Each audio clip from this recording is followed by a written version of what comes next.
Hi, welcome to How to D&D. My name is Fred Weller and today I want to talk about Dungeons & Dragons. Actually, I'm going to talk about roleplay games, not just Dungeons & Dragons. The topic for today is creating quick non-player characters for your roleplay games. Here are a few tips for making fast non-player characters for your roleplay games.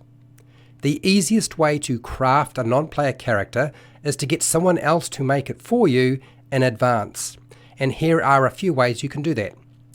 The Game Master's Book of Non-Player Characters has hundreds of pages of ready-made non-player characters. The Pathfinder NPC Codex is full of pre-made non-player characters. Any published adventure has heaps of non-player characters that can be stolen, borrowed, or just used. The internet is full of NPC generators that make non-player characters with the push of a button in just seconds. Try out the website NPC Generator. The Game Master's Book of Random Encounters has a percentile table for randomly creating NPCs. The Game Master's Book of Non-Player Characters also has random NPC tables. If you prefer making your own non-player characters, then there are a few techniques for building an NPC quickly.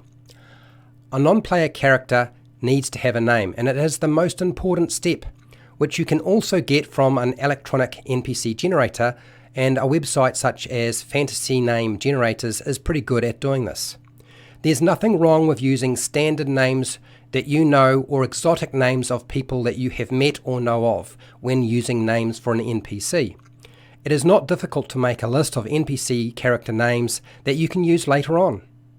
The motivation of any non-player character is vital for portraying and interacting with the player's characters, so pull a simple motivation from real life that you think will fit your NPC. Motivation tables for villains and NPCs can also be found in most Game Master guides or books for any kind of roleplay game. The Dungeon Master Guide for Dungeons & Dragons 5e has a table on page 94 with the villain objectives or motivations if you want to use that. Non-player character aspects. The depth of a non-player character is created by giving them a function or purpose. You could also just be an occupation if you want to.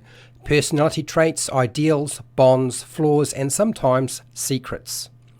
The Dungeon Master Guide on page 89 through to 91 and 96 has a small table for non-player character characteristics if you wanted to use that. A very easy way to develop non-player character aspects is by selecting a background out of the Player's Handbook for Dungeons & Dragons 5e that fits your NPC. Then randomly roll or select the personality traits, ideals, bonds, flaws from the tables presented. The first Dungeon Master screen for Dungeons & Dragons 5e has tables on the first panel that help you randomly generate names and NPC aspects. You can also roll between 1 and 6 Rory story cubes that assist in inspiring ideas for your non-player character aspects or characteristics, and they have pictures on the cubes to do this. Non-player character appearance. What a non-player character looks like can help define them at surface level, but it's not often vital, just very useful. If you don't have time to find a picture for a non-player character or draw the picture, then create an important physical feature that makes them stand out. One is enough. If you have access to the internet, you will find there are hundreds of non-player character portraits on Pinterest, but this can be a trap that sucks away all your time. Pathfinder and similar roleplay games have decks of face cards that can be used, and they're very helpful, but like any non-player character portrait, it can be difficult to find the perfect picture, so don't dwell on it. Non-player character stat blocks. There is nothing quick about building a non-player character stat block for combat, so don't bother.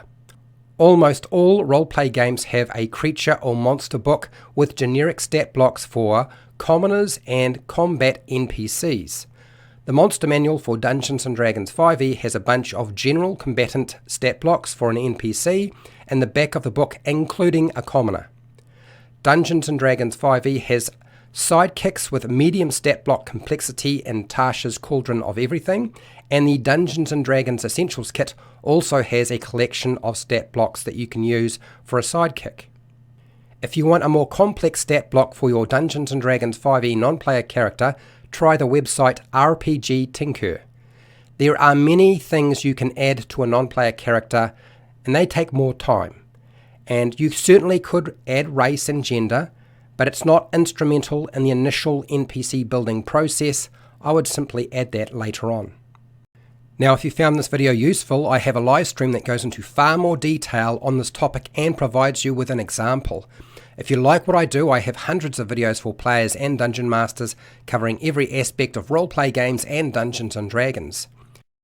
If you want to support the channel so I keep doing video content like this, you can through Patreon, the Amazon affiliate links down in the description, the merchandise shelf that I have underneath all of my videos, or just watch my videos. Make sure to do the usual YouTube things like share, like and subscribe, hit the bell button to be notified when I go live and when I publish new videos.